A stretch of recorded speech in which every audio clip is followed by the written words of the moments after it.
Un fraternal saludo a todos los oyentes de la radio. El programa que a continuación escucharás, Cápsulas de Misericordia, es realizado por el Padre Roberto Mena de los Siervos Misioneros de la Santísima Trinidad y actual director general de la Red de Radios Católicas de Latinoamérica y el Caribe. Desde Silver Spring, Maryland, y Rafael Aníbal Cortés, psicólogo, consagrado en un ministerio de restauración familiar desde Bogotá, Colombia. Te damos la bienvenida a nuestra emisión y gracias por escucharnos.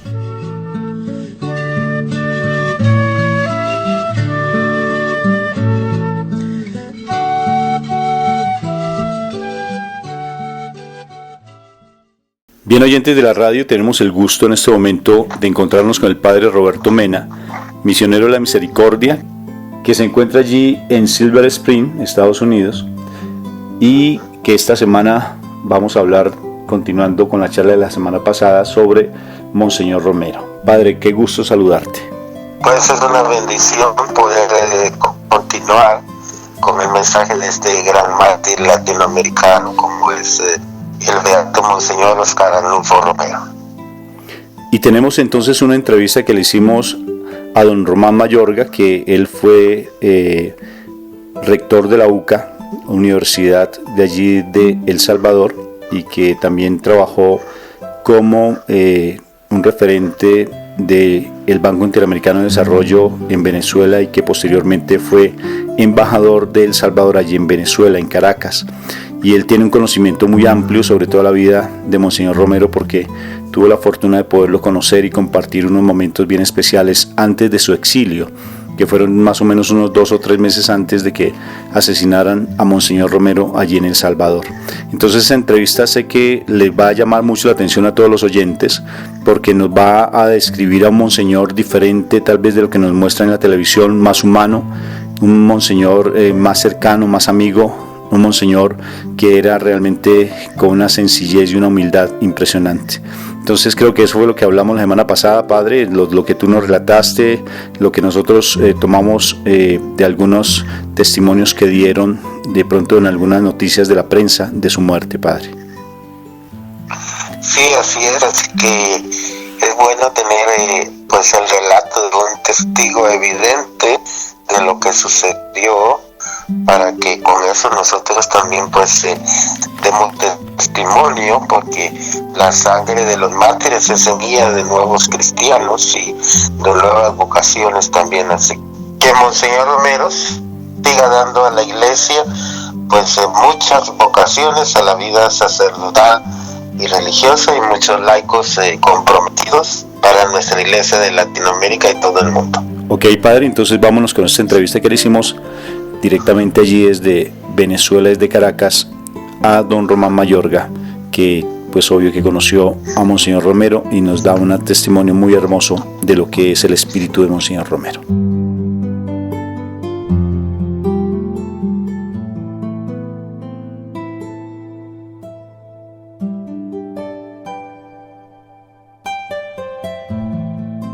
Bueno, entonces estamos en la radio en este momento saludando a don Román Mayorga, que está directamente allí desde Caracas, Venezuela, para toda la radio aquí en Latinoamérica, y me da mucho gusto saludarlo.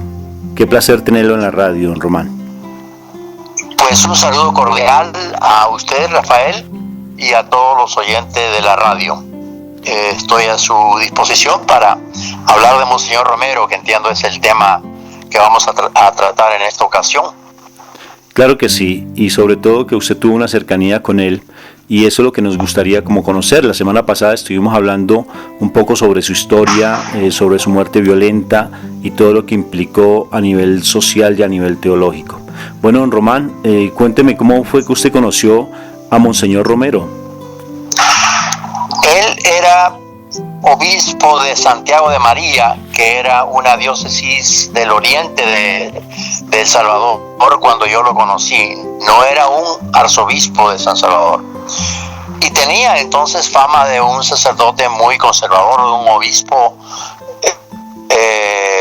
muy vinculado, dijéramos, a temas contrarios a la teología de la liberación, tenía fama de ser un sacerdote muy piadoso, lo cual ciertamente fue siempre muy eclesial, muy de iglesia, pues.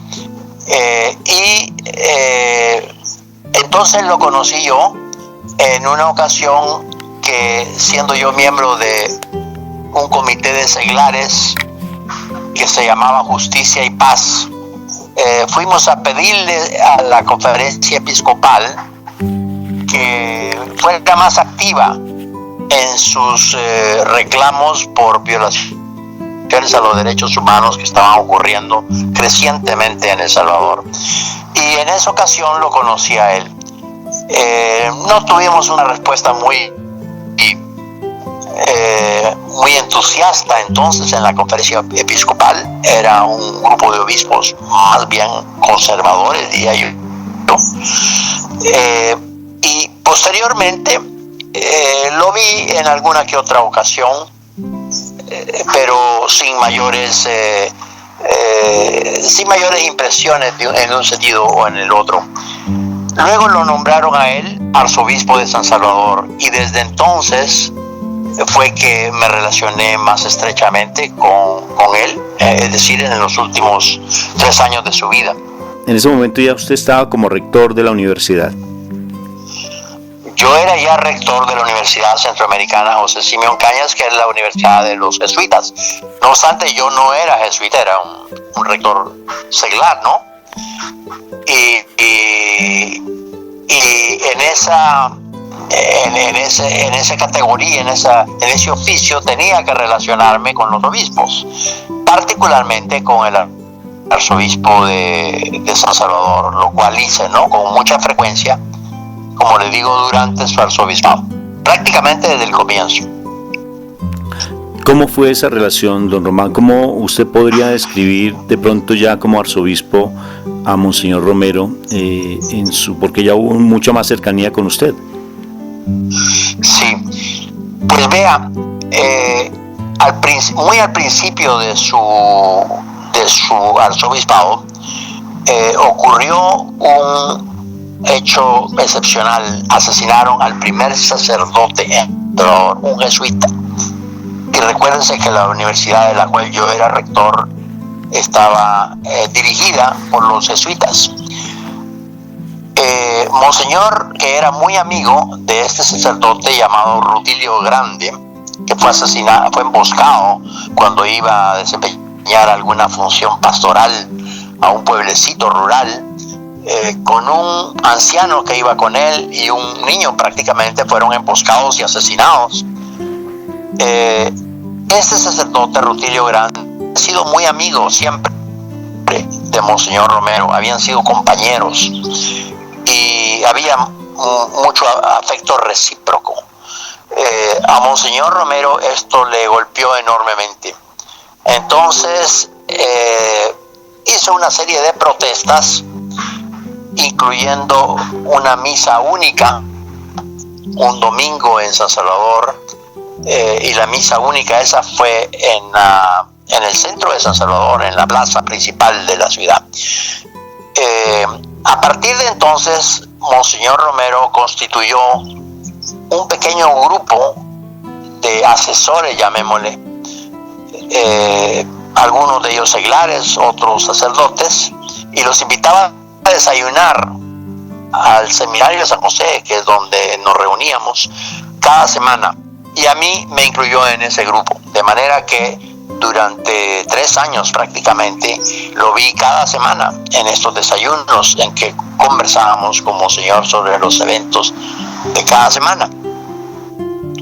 Esto fue más o menos la ocasión en que nos reuníamos, pero después hubo otras aún más cercanas que le puedo relatar si le parece bien. Eso es el interés, don Román, para conocer cada vez más ese espíritu de ese hombre de pueblo, de ese hombre que fue capaz de decirle no a ese gobierno que estaba generando bastantes masacres en el pueblo.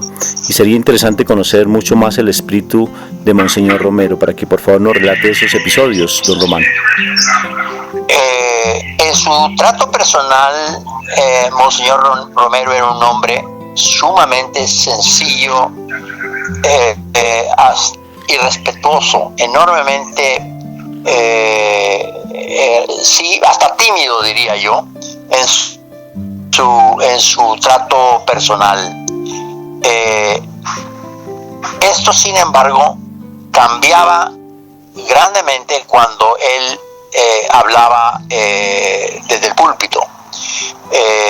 Tenía entonces un talento profético.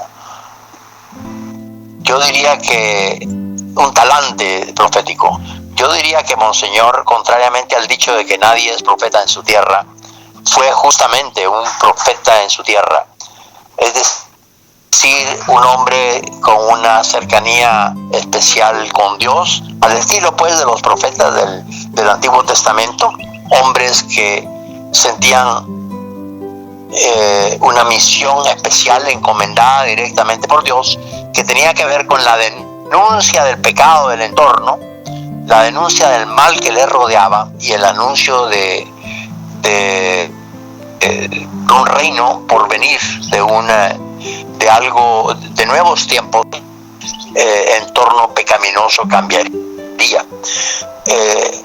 Monseñor era de esa estirpe, un hombre con una cercanía muy especial con Dios, un hombre de mucha oración. Esto impresionó siempre a quien lo vio orar, a quien vio su contacto pues tan cercano, tan absorbente con Dios. Era un hombre pues no solo de misa, breviario y rosario y todas las ángelus, todas las oraciones que suelen decir los sacerdotes, sino con una presencia de Dios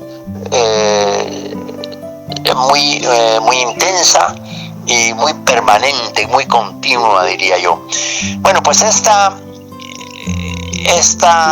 cercanía con Dios y esta total disposición a seguir la voluntad de Dios lo llevó a cambiar puntos de vista que él había mantenido anteriormente. Como le decía yo, en sus primeros tiempos, Monseñor, antes de ser arzobispo de San Salvador, era como muy conservador en sus puntos de vista sociales y políticos, o más bien no gustaba de meterse en esas cosas. Pero a partir de algunos eventos que ocurrieron ya en Santiago de María, de masacres de campesinos, y luego especialmente a partir del asesinato de Rutilio Grande, Monseñor sintió un llamado de Dios a denunciar ese ambiente y fue adquiriendo esas características que llamamos como proféticas cada vez más. Esta es una dimensión muy importante de su ser. Pero vuelvo a su relación directa con las personas. Él se relacionaba con todo el mundo, él hablaba con quien quisiera conversar con él, a todo el mundo respetaba, nunca jamás pudo quejarse nadie de un irrespeto, de nada que hiciera sentir minusvalorado a nadie, no importando su clase social, ni su condición, ni su oficio, ni nada. Era pues en su trato personal un hombre muy sencillo, afectuoso, que cuando tenía que pronunciarse sobre los asuntos públicos, en una época muy crítica, esto eran los años previos a la guerra civil en El Salvador, y ya había un ambiente de mucha pugnacidad, mucha controversia, mucha sangre ya. Monseñor se agigantaba y denunciaba esos hechos de esas violaciones terribles a los derechos humanos. Esto es un rasgo que yo recuerdo muy bien de él. Y hay otro que quisiera mencionar, si no es que usted tiene otra pregunta al respecto. Continúe, don Román. Me está llamando mucho la atención lo que nos comparte, porque son cosas que no se conocen, sino que salen como a nivel general un poco, y es importante como saber más sobre ese espíritu de Monseñor Romero. Para mí, que la característica más definitoria, más singular y característica de Monseñor Romero es su seguimiento de Jesús de Nazaret. Es increíble al comparar periodos de la vida de Monseñor Romero con Jesús, la similaridad que uno se encuentra, y esa similitud no es casual, es producto de un deliberado seguimiento de Jesús. Esto lo sé porque se lo oí decir muchas veces a Monseñor, que era lo principal del cristianismo, el seguimiento de Jesús. Y uno puede notarlo, como le decía, en la vida de Monseñor, en los distintos hitos de su vida, hasta el último después, hasta el último, que es la muerte por martirio, ¿no? A lo que lo llevó a ese seguimiento. Pero tomemos un par de ejemplos. Así como Jesús fue un niño piadoso de una familia de escasos recursos del norte de lo que es hoy Israel, en Galilea, Monseñor Romero era también un niño muy piadoso, hijo de una familia muy tradicional, católica, con 8 hijos tenía sus padres. Su madre se llamaba Guadalupe y su padre Santos. Indicación los nombres, ¿verdad?, del tipo de familia que era, muy, muy católica. En la zona norte de la parte oriental del Salvador, el departamento de San Miguel, ambos en zonas rurales, verdes, agrícolas, que vivían modestamente, y ambos eran, como digo, niños y jóvenes muy piadosos. Jesús, por ejemplo, rezaba llamándole a Dios Abba, que en arameo significa papá. No era común que un judío de ese tiempo rezara de esa manera. Y se conocen muchos ejemplos de la vida de Monseñor Romero, que desde muy temprana edad era muy piadoso y con una vocación muy clara y perfilada hacia el sacerdocio. Ambos sintieron que el llamado de Dios a una misión no les permitía casarse, sino que tenían que entregarse a esa misión. Así como Jesús tuvo un periodo de crisis cuando fue al Jordán y tuvo las tentaciones, recordará, esto fue en gran medida producto de su relación con Juan Bautista, ¿no? No hay duda de que Jesús, al encontrarse con el Bautista, se hizo bautizar, y Juan Bautista, pues que bautizaba en el Jordán, exigía una conversión total a quien se bautizara. Juan Bautista creía que estaba por venir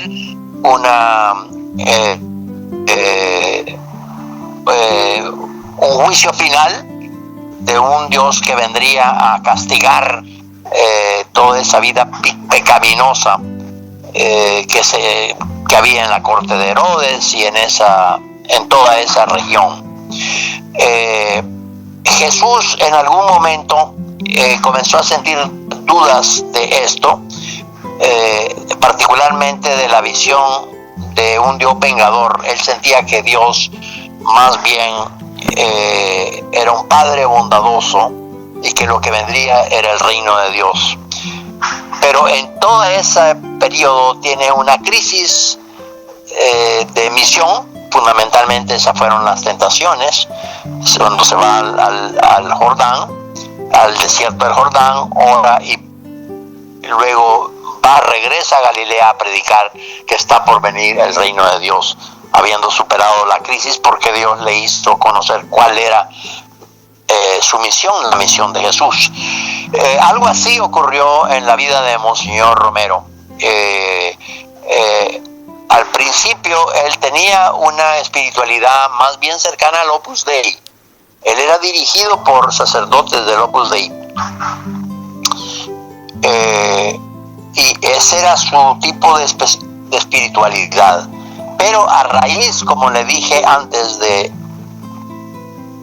su obispado en esa región de Santiago de María, en donde hubo grandes masacres de campesinos y otros eventos muy traumáticos, esto fue produciendo una crisis en Monseñor respecto de su identidad religiosa, de cuál era también su misión, una crisis de misión que se le terminó de aclarar, pienso yo, con el asesinato de Rutilio Grande, su gran amigo sacerdote, a quien lo asesinaron, como le he relatado antes. Entonces como que no le quedó ninguna duda y comenzó a predicar de esa manera profética que le he dicho antes.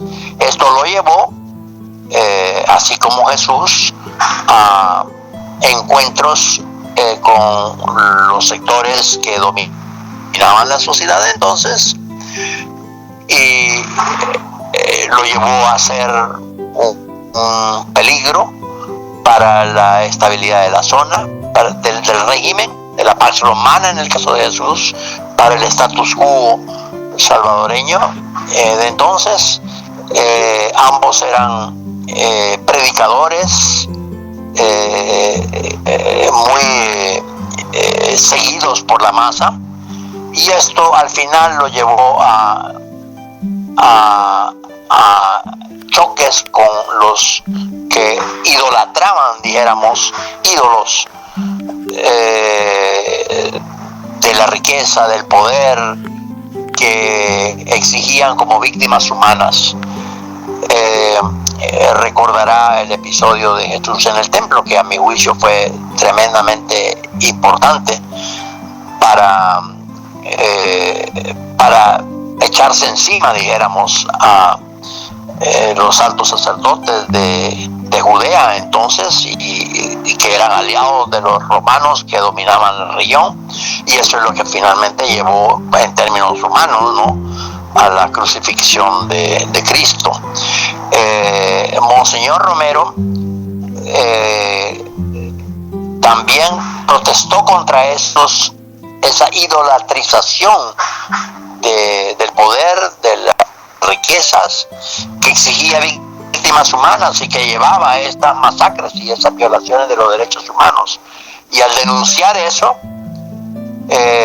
fue chocando con los poderes de entonces, que eventualmente lo llevaron a su muerte, ¿verdad? Fue, como se sabe, asesinado mientras decía misa en una pequeña capilla de un hospitalito para cancerosos terminales donde vivía. Él vivía en un anexo ahí. Estas dos son características que yo recuerdo mucho de él.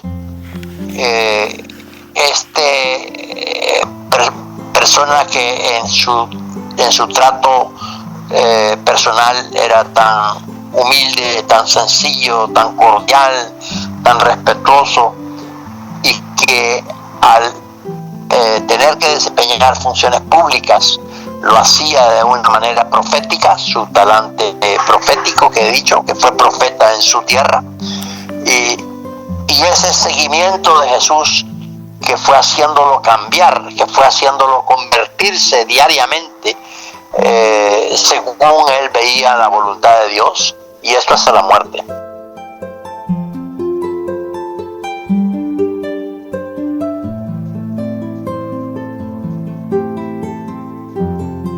Qué interesante todo lo que usted nos comparte, don Román. Y me parece que el momento histórico fue muy fuerte. Usted estaba allí como rector de la UCA y necesariamente pues la muerte de él, eso causó, me imagino que o sea, fue muy fuerte a nivel social. ¿Qué nos puede usted contar en ese momento qué se dio en El Salvador o en San Salvador directamente cuando se da la muerte de Monseñor? ¿Qué sucede directamente en la universidad? Porque eso retumba hasta la universidad, una universidad católica y manejada por los jesuitas, y usted allí como rector. ¿Qué sucedió en ese momento, don Román? Mira, quiero decirle que yo había salido del país hacía 2 meses antes de que asesinaran a Monseñor, porque participé en una junta de gobierno a finales del año 1979. A Monseñor lo asesinan en marzo del 80. Yo participé en una junta que duró más o menos 100 días. Los militares dieron un golpe de Estado, los militares jóvenes de El Salvador dieron un golpe de Estado. Llamaron a gobernar a una junta en la cual incluyeron a académicos de la UCA, incluyéndome a mí,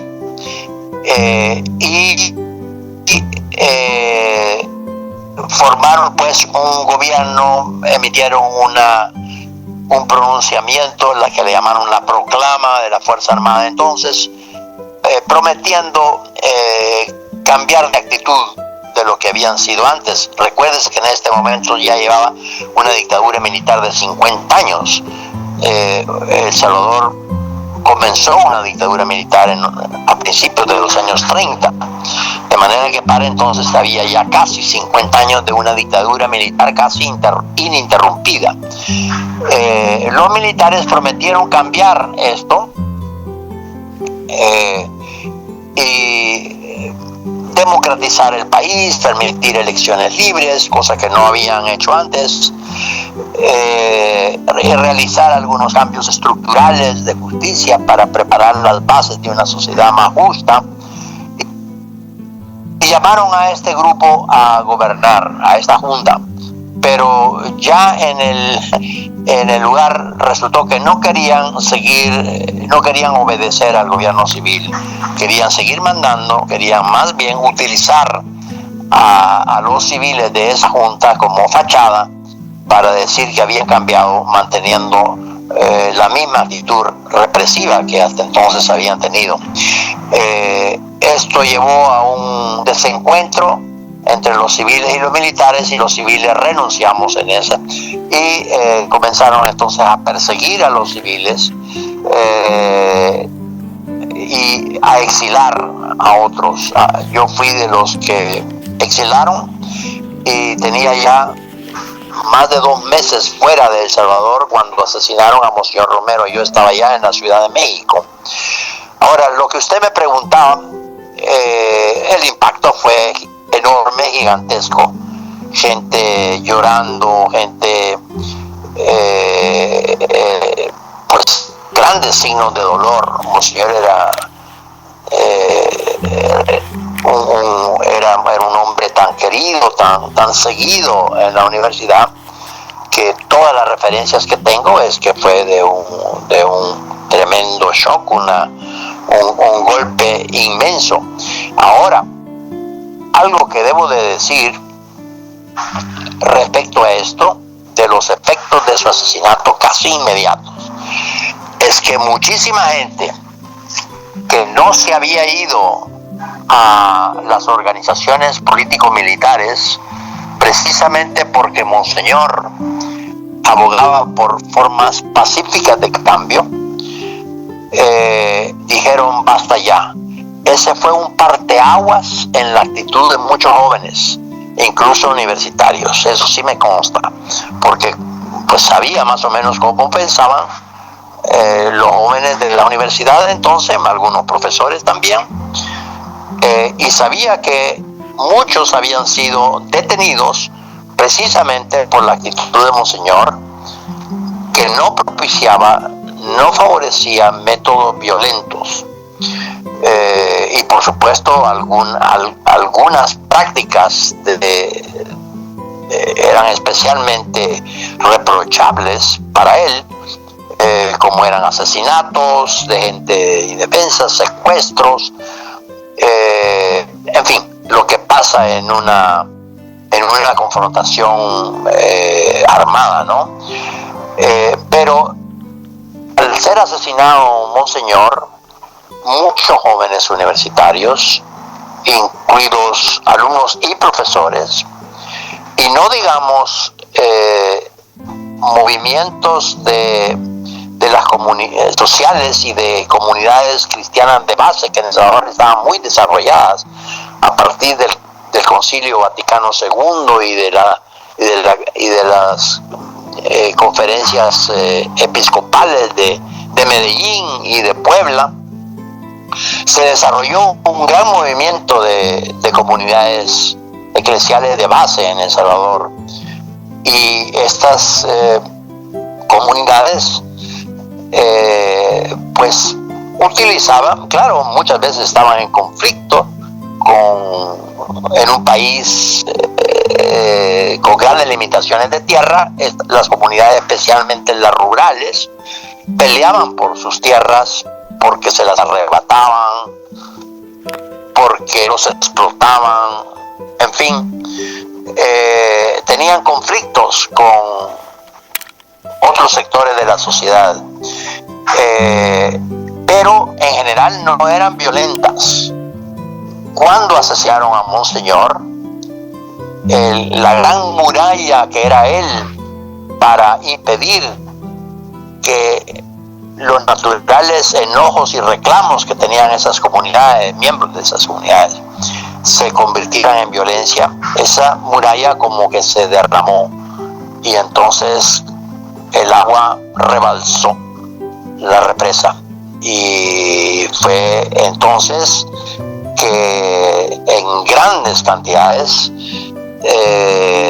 un número muy grande de miembros de esas comunidades y también de las universidades se afiliaron a organizaciones político-militares, y comenzó allí, en mi opinión, la guerra civil de El Salvador. De manera que si hay que ponerle una fecha al inicio de la guerra civil salvadoreña, si bien había habido mucha sangre antes y mucho conflicto, pero el verdadero inicio en grande de la guerra civil salvadoreña fue, a mi parecer, en el momento en que se disparó ese tiro que atravesó el corazón de Monseñor Romero. Y a partir de allí pues se da también un cambio social muy fuerte, ¿no es cierto? Y podemos hablar pues... Perdone, no le escuché bien. Y a partir de allí... Sí, a partir de allí se da el cambio social fuerte después de esa revolución. Se da, después de esa crisis social, se da ya necesariamente pues un cambio social mucho más abrupto, y necesariamente pues llega ese momento de paz. Pero una paz aparente, o realmente se da un cambio social fuerte, don Román.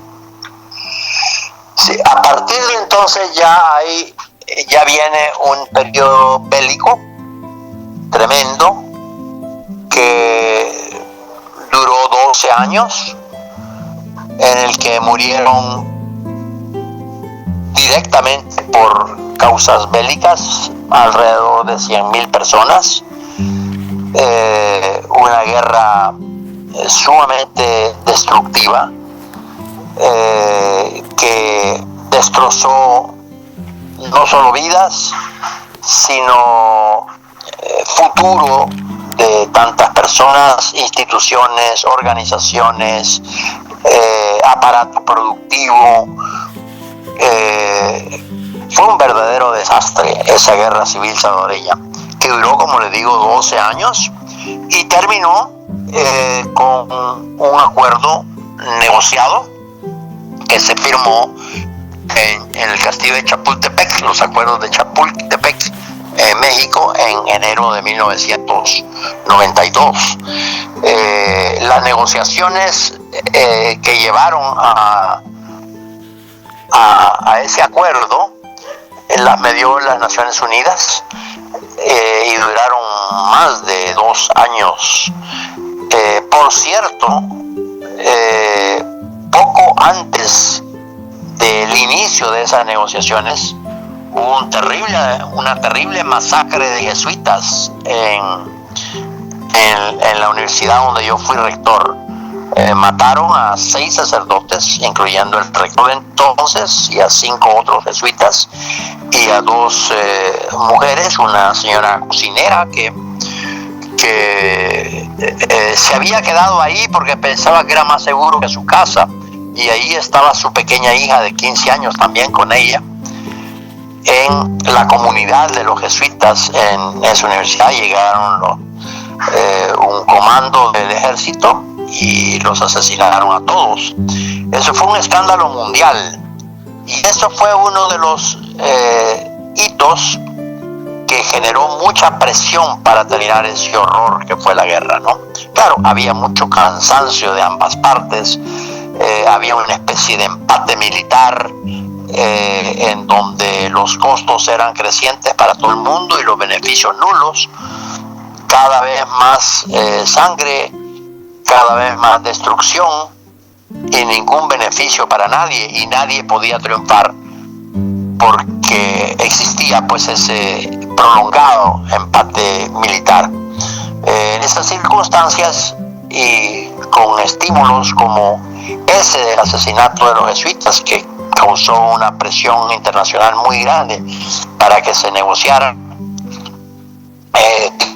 se intervinieron en ello. Se involucró en eso las Naciones Unidas, y afortunadamente después de 2 años y algo de negociaciones se llegó al acuerdo de Chapultepec, el cual nunca ha sido roto. En El Salvador hay ahora violencia que en parte es secuela de actitudes que quedaron de la guerra, pero no volvió a haber enfrentamiento bélico, político. No se ha disparado una bala desde los acuerdos de Chapultepec hasta ahora, por razones de combate político, ¿no? De manera que en ese sentido fue un acuerdo muy, muy exitoso que dio origen a una nueva sociedad en El Salvador. Es un país completamente distinto de lo que era entonces. Aquello, como le digo, fue una dictadura militar de 50 años, luego 12 años de guerra civil, y luego una incipiente democracia que dura ya desde el año 92, y en donde hay alternancia de partidos y políticos y de enfoque, ¿no? Actualmente los antiguos guerrilleros que estaban en el frente Farabundo Martí para la Liberación Nacional, el FMLN, actualmente gobiernan en El Salvador. El presidente de la República ahora era un jefe guerrillero. Pero en el juego democrático, el partido ese, el Frente, logró triunfar primero con un civil que no había sido combatiente, era un periodista, Mauricio Funes, que lo llevaron como candidato presidencial precisamente para agenciarse votos de sectores medios que tenían temores todavía del Frente. Duró 5 años su gobierno, y ahora estamos en el segundo gobierno del Frente, ¿no? Antes de eso gobernó por 20 años un partido de derechas, el Arena se llama, cuyo fundador, por cierto, fue el mayor Dawison, Roberto Dawison, quien organizó el asesinato de Monseñor Romero. Fue él quien lo ordenó y quien organizó el grupo que asesinó a Monseñor en el hospital ese de cancerosos.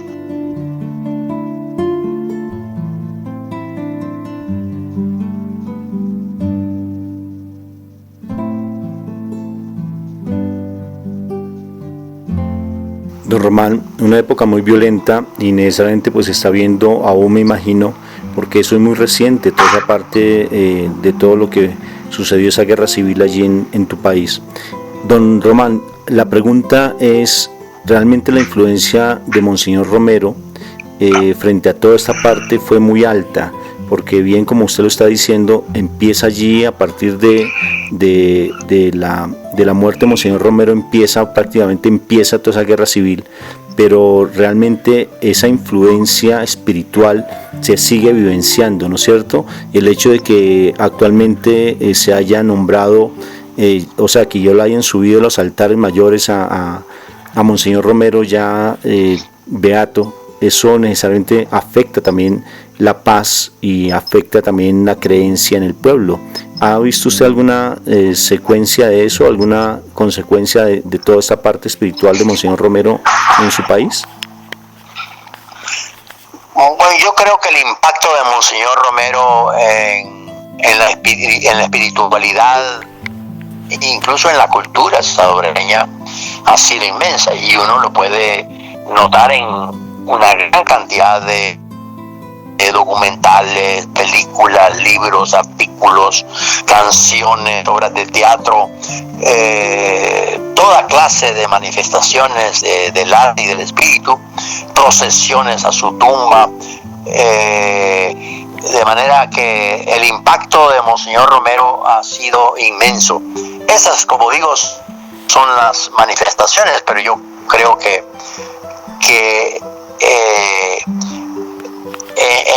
en su manera de encontrarse con Dios, de ver a Dios, también produjo un cambio muy grande en la espiritualidad del pueblo salvadoreño. Como dice un teólogo, el padre John Sobrino, un jesuita por cierto, Monseñor Romero fue un evangelio para el pueblo salvadoreño. Evangelio quiere decir buena noticia. Y esto fue así porque le transmitió al pueblo pobre un mensaje creíble de que Dios los amaba, de que no obstante su pobreza y su marginalidad, Dios los quería y quería un mundo mejor para ellos. Esta manera de ver así a Dios con confianza como un padre que ama a la gente pobre, que ama a los humildes, que sigue ese espíritu del Jesús del sermón de la montaña, en donde los últimos serán los primeros. Eso yo creo que tuvo un impacto muy grande en la espiritualidad del pueblo salvadoreño. No me refiero en los aspectos rituales, aunque también lo tuvo en el tipo de misas que se daban, en el tipo de cánticos que eran frecuentes en la iglesia salvadoreña, pero algo más profundo estoy tratando de señalar, y es en la manera de ver a Dios. Gran parte del pueblo salvadoreño, yo creo que fue muy grande el impacto de Monseñor Romero. Incluso yo diría que de Monseñor Romero, dialogal, respetuoso, abierto a conversar con todos, sabiendo distinguir entre el pecador y el pecado, rechazaba el pecado, pero aceptaba al ser humano aunque fuera pecador. Ese estilo de Monseñor Romero, que tanto me consta porque en esos 3 años pues tuve muchas ocasiones de observar esto, ese estilo yo creo que fue después importante para que se hiciera posible los diálogos de paz. Mientras mantuvieran ambos sectores una actitud arrogante, de insulto, de irrespeto al otro, de actitud antidialogal, de rechazo del otro, de no reconocimiento del otro, era muy difícil incluso que se hablara. No quiero decir que eso fue el único factor, desde luego. Ya le decía yo que el cansancio de la guerra, la lógica de un empate militar que tiene costos crecientes para todos y beneficios nulos para toda la población.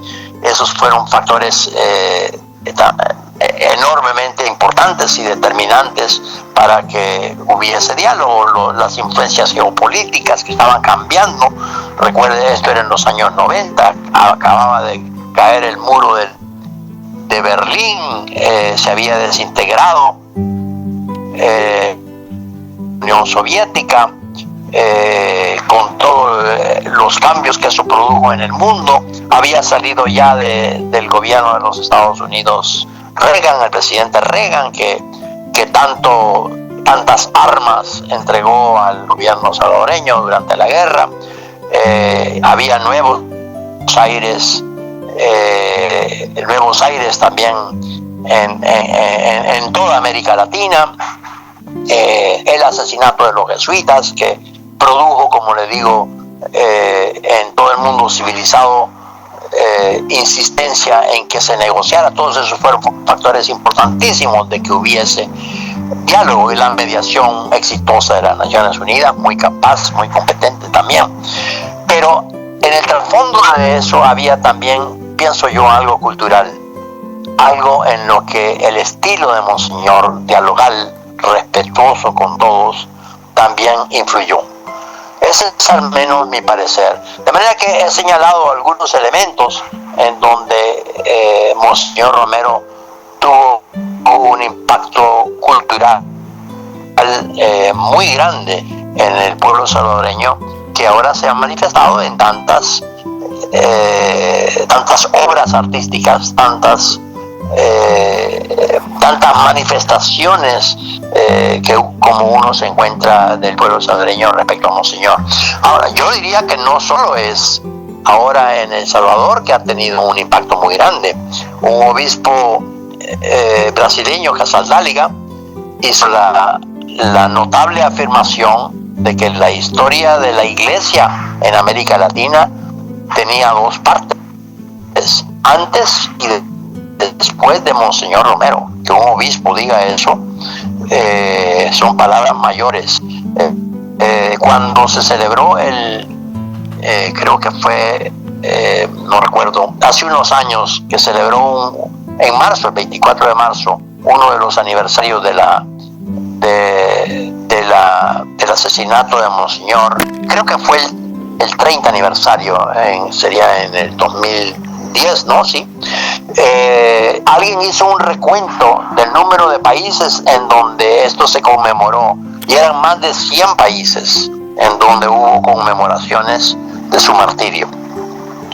En un lugar tan impensable para un humilde salvadoreño como es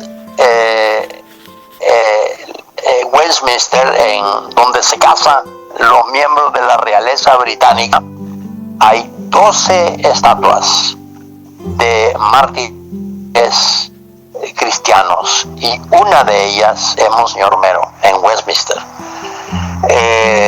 Para citar algún ejemplo, el día de su muerte fue declarado por las Naciones Unidas el día de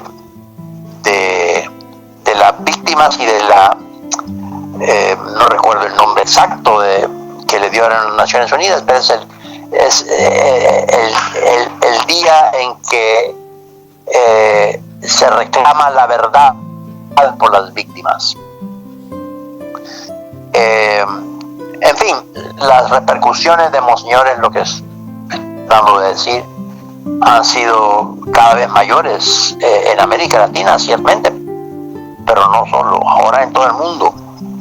Y yo no tengo la menor duda de que estamos próximos a su santificación. El Papa hace 2 o 3 días dijo unas palabras muy lindas sobre Monseñor Romero, conmemorando su martirio. Ya es beato y es mártir de la Iglesia, y entiendo que está muy próximo el estudio de los milagros, creo que es lo que están viendo ahora. Y yo creo que es cuestión de tiempo antes de que lo lleven a los altares. Pero el pueblo, como me decía alguien, ya lo santificó.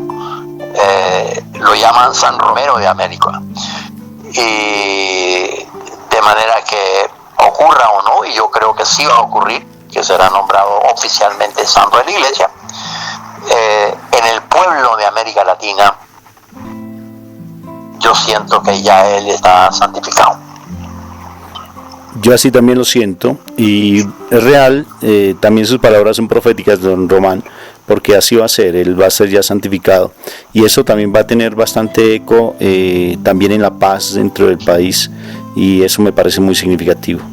De todas formas, ya hemos llegado prácticamente al final de la charla, y sé que fue muy nutritiva, muy rica en contenido, porque vimos ese perfil de Monseñor Romero desde otra perspectiva, de una perspectiva de don Román Mayorga, que lo conoció directamente y que tuvo pues esa cercanía precisamente unos meses antes de su muerte, y me parece que fue bien significativa toda esta charla que hemos tenido.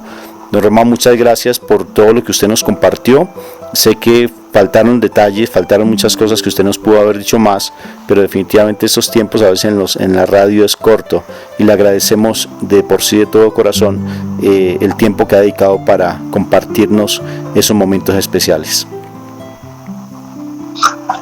Ha sido un gusto, Rafael, mucho gusto, y saludos a los oyentes. Muchas gracias. Don Román, muchas gracias.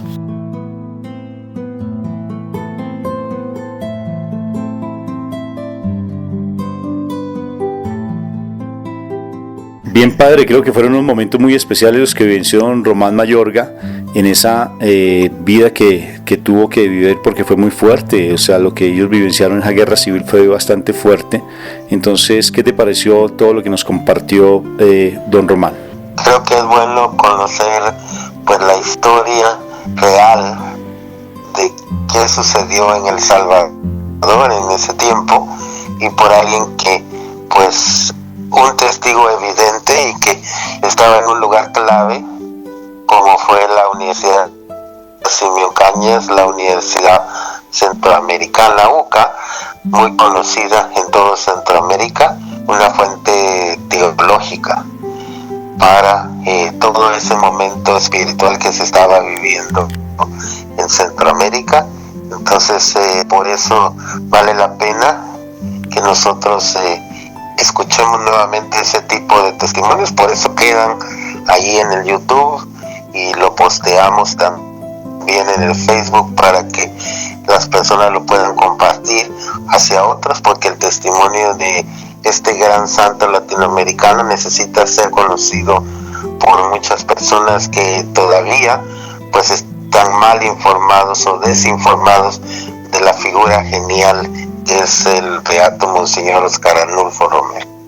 Padre, y de igual manera también pues la muerte de este sacerdote grande, y también lo de los mártires allí en la UCA, que esos 9 sacerdotes, eso marcó también todo el proceso de transformación de este país, ¿no es cierto, Padre? Y también nuestra fe. O sea, es que, como dice la palabra, esa sangre de los mártires, esa sangre de esos inocentes claman, y necesariamente nos ayudan a mantener nuestra fe y a incrementarla. Así es, y pues estos jesuitas que murieron en El Salvador, de alguna manera prolongan el testimonio de Monseñor Romero. Yo he tenido la oportunidad de estar ahí en la UCA, en la capilla, donde pues están los cuerpos de ellos, y está dedicada a ellos. Entonces, también además de ellos, también murió 2 personas que trabajaban en la cocina, y eran trabajadores también de estos sacerdotes que fueron asesinados ahí mismo dentro de la universidad. Entonces, esos mártires, que en América Latina son muchos, y en muchos países, incluyendo también en Colombia, y ahora pues tenemos mártires también en el Medio Oriente, que están dando su vida por Jesús, y por la iglesia. Entonces no solo la primera etapa de la historia de la iglesia estuvo marcada por la vida de los mártires, pero también la época moderna y contemporánea está llena de estos testigos que han dado su vida no solo con sus palabras, sino con el testimonio de su propia sangre. Bueno, muy bien, padre. Entonces, como bien tú decías, invitamos a los oyentes para que estos testimonios los vuelvan a escuchar allí en la página de Facebook que llama Cápsulas de Misericordia, o en nuestro canal de YouTube con el nombre del padre Roberto Mena, Cápsulas de Misericordia, o Rafael Aníbal Cortés. Entonces, padre, para que nos dé un comentario final sobre toda la vida de este mártir maravilloso, porque sé que marcó todo un hito, marcó toda una repercusión en Latinoamérica, porque es el mártir de las Américas, y posteriormente su bendición, padre. Claro que sí, pues muchos lo denominan San Romero de América, porque su testimonio impactó a tantos sacerdotes, a tantos obispos y laicos, que pudieron conectar la fe con la vida. Y creo que ese es el testimonio que seguimos nosotros viviendo hasta el día de hoy, que en las situaciones de injusticia que existen en el mundo no nos quedemos callados, sino que vivamos nuestro compromiso bautismal hasta dar la propia vida por Jesús y su iglesia. Y que nos bendiga Dios misericordioso, el Padre, el Hijo, el Espíritu Santo, descienda sobre nosotros y para siempre. Amén.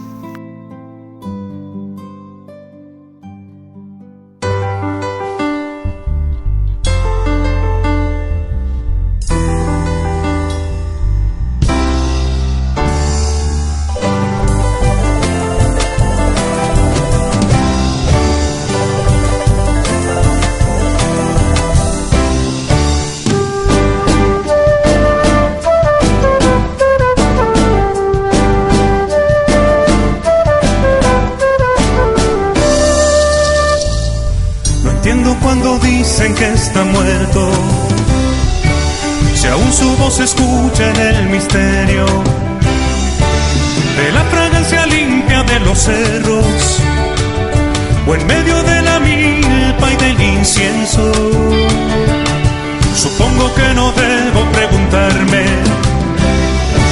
por qué si ha fallecido no lo entierran, por qué sigue gritándome al oído, ¿por qué me vuelven duros los caminos? Pregunto, ¿por qué ese amor le desgarraron sus vestidos y lo elevaron a las cumbres del suplicio? Es como si la tierra le arrebatara la vida para verlo en el futuro renacer.